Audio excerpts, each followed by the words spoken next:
Libra, welcome to your February 2025 monthly horoscope. My name is Adeana. I'm an intuitive astrologer, and in this video, I will be walking you through all of the major themes, topics, and events you will be navigating for the month of February.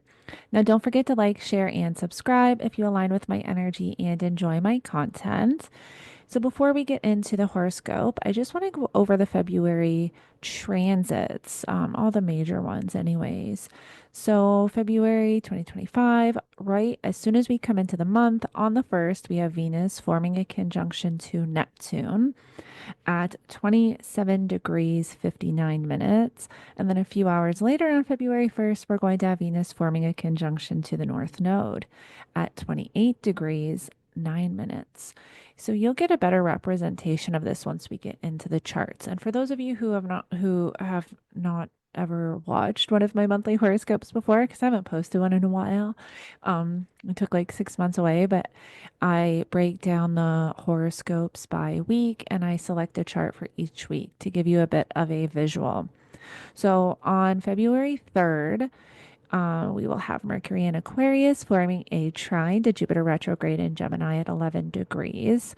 On February 4th, we have Venus enters Aries, and we also have Jupiter stationing direct. This actually happens like roughly about an hour apart, which is interesting. And then February 6th, we have the North Node Neptune conjunction in Pisces at 28 degrees. On February 9th, we have our Mercury Sun conjunction, which is a Mercury cazimi. And this is taking place at 21 degrees of Aquarius. And on that same day, we're going to have Mars retrograde in Cancer, forming a trine to Saturn in Pisces at 18 degrees. On February 10th, we have Mercury in Aquarius, forming a square to Uranus in Taurus at 23 degrees. And then on February 12th, we have our full moon in Leo at 24 degrees. Now, I don't spend too much time on the lunations and the horoscopes because I do post separate new moon and full moon forecasts where I go into the chart for the lunation and also all 12 rising signs. So I will touch on it lightly, but I won't get too deep into the lunation energy. On February 14th, we have Mercury entering Pisces. On February 18th, we have the Sun entering Pisces. And on February 23rd, we have Mars stationing direct in Cancer at 17 degrees. So Mars has been retrograde since December 6th. And we've actually been in this Mars retrograde energy since October 5th when Mars entered pre-shadow. So this is going to feel nice where we could definitely feel an energy shift on February 23rd. But as the time goes on, we start to gain our motivation, our willpower, our drive, especially once Mars re-enters Leo. We will be in this Mars retrograde energy though until May 3rd. So yeah. But it'll definitely be nice to have Mars station direct. February 25th, we will have Mercury forming a conjunction to Saturn in Pisces at 20 degrees. And then February 27th, we have our new moon in Pisces at 9 degrees. And where this is not going to be an eclipse, it's still going to be quite powerful and intense. So I will be getting into all of this energy. So as soon as we come into the week, the first chart that I selected is for around February 4th, February 5th. So kind of around the end of the first week. Um, we have, well, so if the week starts at like Thursday, Friday, I'll do like the endings. If the first day of the month is on like a Wednesday, Thursday, Friday, I will do those days of the first week and then the whole next week. So that's why sometimes the first slide or the first week is so long because yeah, I do like 4 weeks. Anyways, I don't know why I felt like explaining that. But week one, February 1st, Venus is going to form a conjunction to Neptune in Pisces and the North Node, all in the same day. So you have Pisces in your sixth house of work, health, and daily routine. And actually, if you have not checked out my lunar nodes video with the lunar nodes being in Virgo and Pisces, I get into the energy of the lunar nodes in Pisces and Virgo, and also all 12 rising signs. I will link it up here in the video and also at the end of the horoscope. Make sure you check that out because it'll give you a really good idea of the changes that can take place in this area of life, because where we have the nodes transiting, which the nodes take about 18 months to transit a sign, this is like an 18-month story playing out, and it's just beginning now. So, with all these Pisces activations, this is bringing in new energy, new direction, new experiences and situations. So the North Node represents a new journey, it's new energy, it's unknown, it's something new. And the South Node represents either something from the past or an area where we need to, excuse me, release and let go of something. And so this is in your sixth and 12th house axes. So these areas are going through a lot of shifts. And when Venus, which is your chart ruler, so the Venus retrograde is going to be quite significant for you. And you definitely want to pay attention the entire month of February. Um, to, major themes, topics, and events showing up, because on March 1st, we have Venus stationing retrograde. January 27th, Venus entered pre-shadow. So the whole month of February, themes, topics, events around you, because Venus is your chart ruler. So you, your perception, your direction, your current direction, your appearance, your character, your personality, your physical body. These are all things Venus can represent. Venus also rules your eighth house of your partner's finances, joint finances, intimacy, taxes, inheritance, psychological healing and transformation. There's quite a lot in that eighth house. And Venus can be reworking these areas of life with the retrograde, but also your seventh house of relationships and your sixth house of work, health, and daily routine, because Venus is going to station retrograde at 10 degrees and then move back into your sixth house. Now, I'll be posting a Venus retrograde forecast, getting into all 12 rising signs and the significant energies of Venus retrograde. So make sure you watch for that. But I just wanted to mention that because you do want to pay attention throughout the month of February, because major themes, topics, and events that are showing up, you will be revisiting over the next few months. So when Venus forms a conjunction to Neptune and the North Node here in your sixth house, this is where something new can come in when it has to do with this new journey in the sixth house around your work, health, and daily routine. So your career is actually up here in the 10th house, but your duties and your work routine and the labor that you put into your career is in the sixth house. And that can all be changing with the nodes, with the North Node being in the sixth house, as well as your health and nutrition habits, your workout routine. Also, pets are in the sixth house. And if you own a business, employees can be in the sixth house.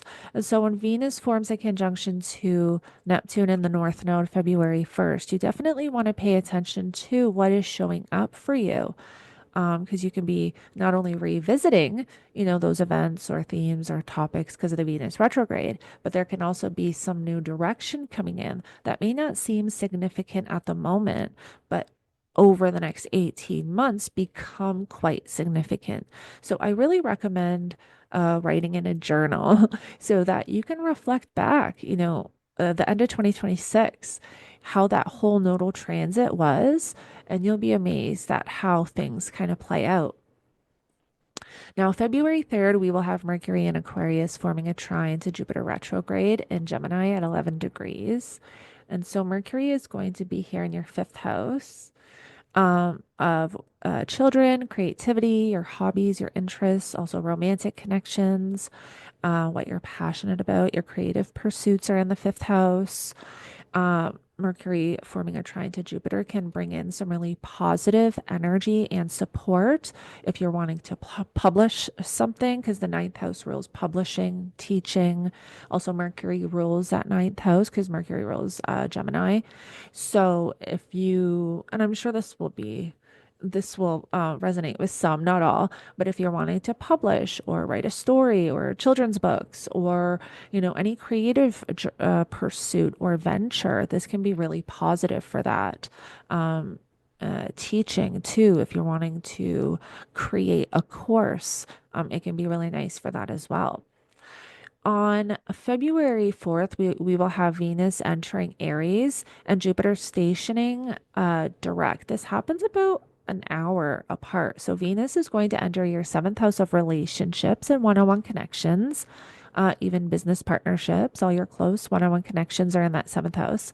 And then Jupiter being in your ninth house of higher education, higher knowledge, your belief systems, also philosophy, religion, teaching, publishing, long distance travel, astrology. There's quite a lot packed in that ninth house.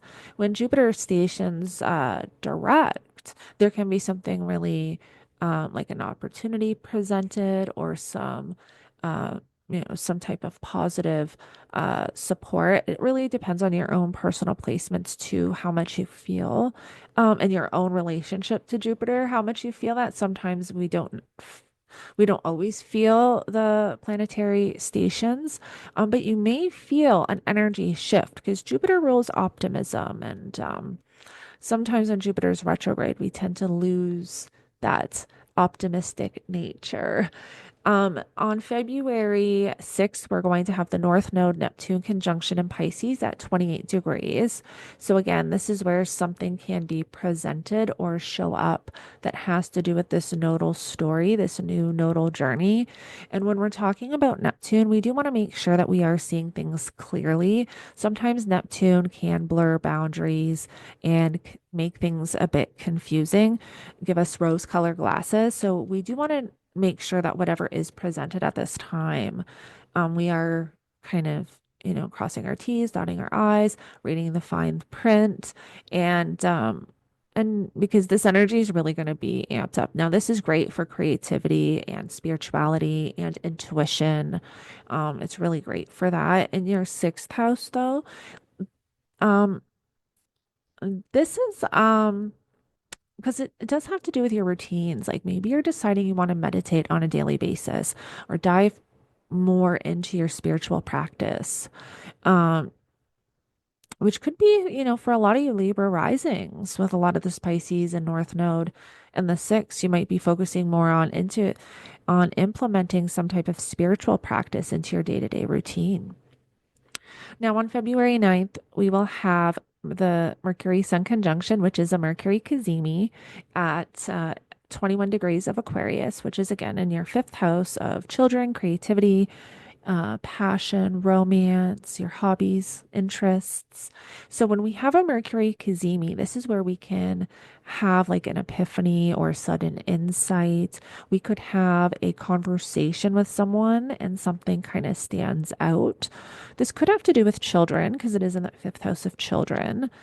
It could have to do with ninth house themes and topics because Mercury rules at ninth house. And Mercury, and we also want to keep in mind that Mercury is the dispositor of the South Node. So, whatever you will be moving away from, releasing and letting go in this area of life, which your 12th house rules things, people, places that are hidden, self undoing patterns, behaviors, escapism tendencies. Also, karma, spirituality. The 12th house can rule because it rules like places that are hidden, like hospitals, asylums, retreat centers, prisons. Hidden relationships are in the 12th house. The 12th house suppresses energy. And so, part of the South Node in the 12th house could be, letting go and releasing some self undoing behaviors or escapism tendencies.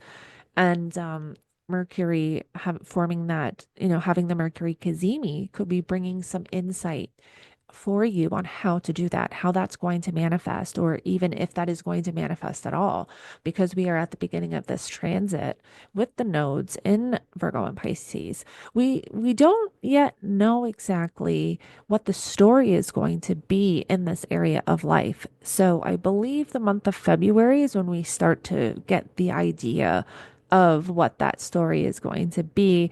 And the Mercury cazimi can be the exact day when we find out that South Node energy because Mercury rules Virgo, which is dispositing that South Node. And usually Mercury cazimis do bring in some powerful insights, clarity, intuitive downloads, messages, conversations. So we definitely want to be journaling and be aware at this time. Now, on that same day, we're going to have Mars retrograde in Cancer, trine Saturn and Pisces at 18 degrees. So, Mars retrograde in Cancer is up here in your 10th house of career, public reputation, your public image, authority figures, leadership, qualities and skills, and how you are a leader, how you are a leader and how you approach leaders in your life. That's all represented in the 10th house. The 10th house is also your public life, and the fourth house is your private life. Your fourth house represents your home, family, property, and real estate, your home. What you do behind the scenes is down here in the fourth house. So Mars retrograde in Cancer up here in the 10th may have stirred up challenges or changes in your career and public image, public reputation, what you are known for out in the world. So Mars forming a trine to Saturn can be some really beautiful support coming in when it has to do with work and career, because these are both your work houses, the 6th and the 10th. So there can be, something really beautiful. And Saturn rules commitment, responsibility, dedication. It's all about, solid foundations, whatever is kind of created on this day or presented, it it could be very long lasting. So just keep that in mind. Now, once we get to the second week, February 10th, we have Mercury in Aquarius forming a square to Uranus and Taurus at 23 degrees. So Mercury will still be in Aquarius in your fifth house, forming a square to Uranus and Taurus up here in your eighth house. And the eighth house rules your, which I kind of already touched on earlier, like your partner's finances, joint accounts, joint investments, taxes, inheritance, loans, also psychological healing and transformation. The eighth house can also represent intimacy within relationships. Um, Occult topics too is in the eighth house. And the eighth house also has this death and rebirth energy, transformation. And so, with Mercury forming a square to Uranus, there might be something around joint finances or your partner's finances presented, but this can also be um like a challenging conversation with children, because Uranus also rules Aquarius. Excuse me. And so Mercury being in Aquarius and then, squaring Uranus, it could have to do with, this Aquarius area of your life. So, children, romantic connections, there could be, information coming in because it's Mercury. Mercury rules communication, information, your mindset, messages. These are all things we want to kind of be aware of on this day to what is presented. February 12th, we will have our full moon in Leo at 24 degrees. And I'm not going to spend too much time talking about the lunations because I do post separate new moon and full moon forecasts. Um, but this is taking place in your 11th house of friends, friendships, social groups, online connections, networking, all of the groups and associations that you are connected to. Also, your hopes and dreams are represented in the 11th house. Now, think back to 6 months prior and the intentions you set at the time of the new moon in Leo. Now is when you can see those intentions come to fruition. But either way, this is where, this area of life is lit up and there's more focus here with this full moon.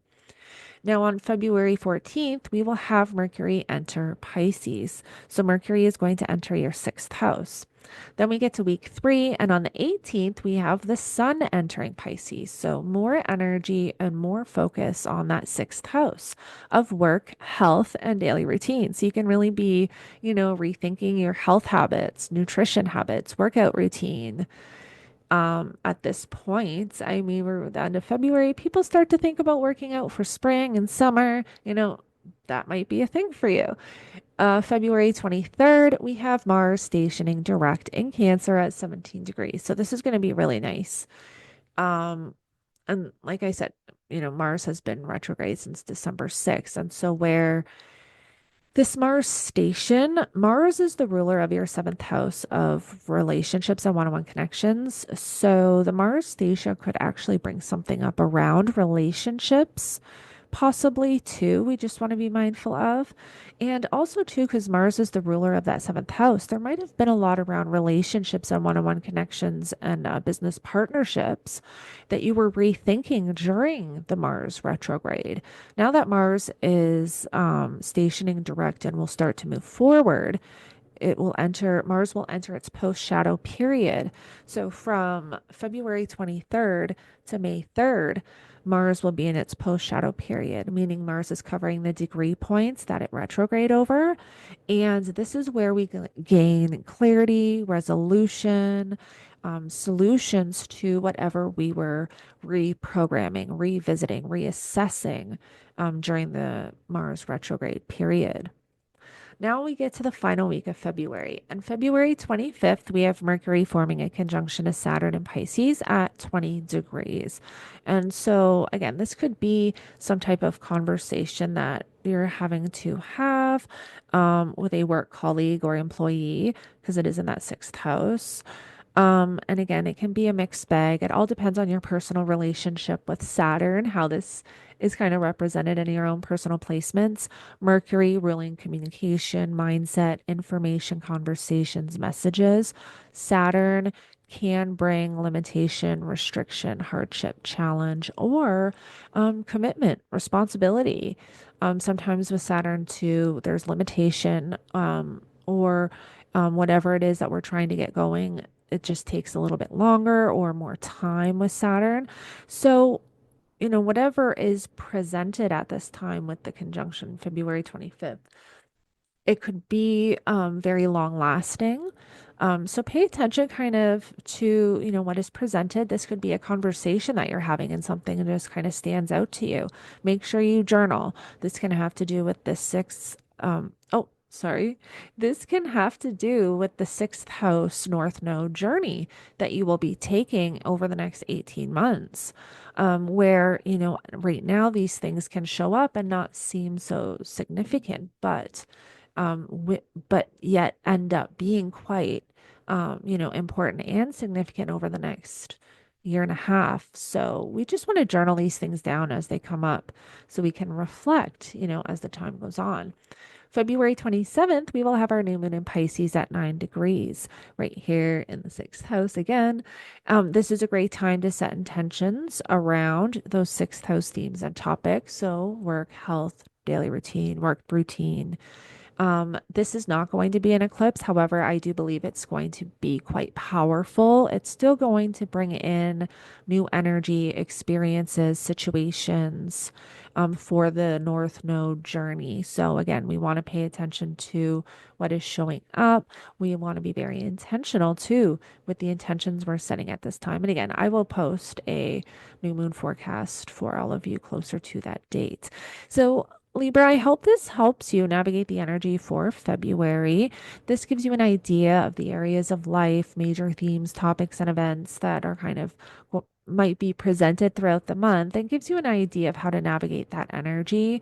Just remember that Venus is pre-shadow the whole month of February. Venus is your chart ruler. So you do want to pay attention to major themes and topics and energies showing up for you because you can be navigating, revisiting, reassessing, those themes and topics over the next few months.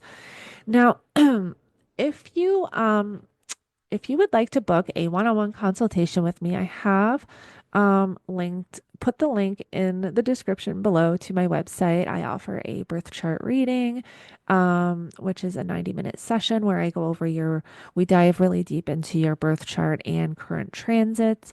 I also offer a solar return reading where we analyze your solar return chart, your solar return is when the sun comes back to the exact position as the time of your birth, and we populate a chart for that time, compare it to your birth chart, and I also use a new year chart as well, and this gives us a really good idea of major themes, topics, events, and challenges, opportunities that you can experience over the next 12 months.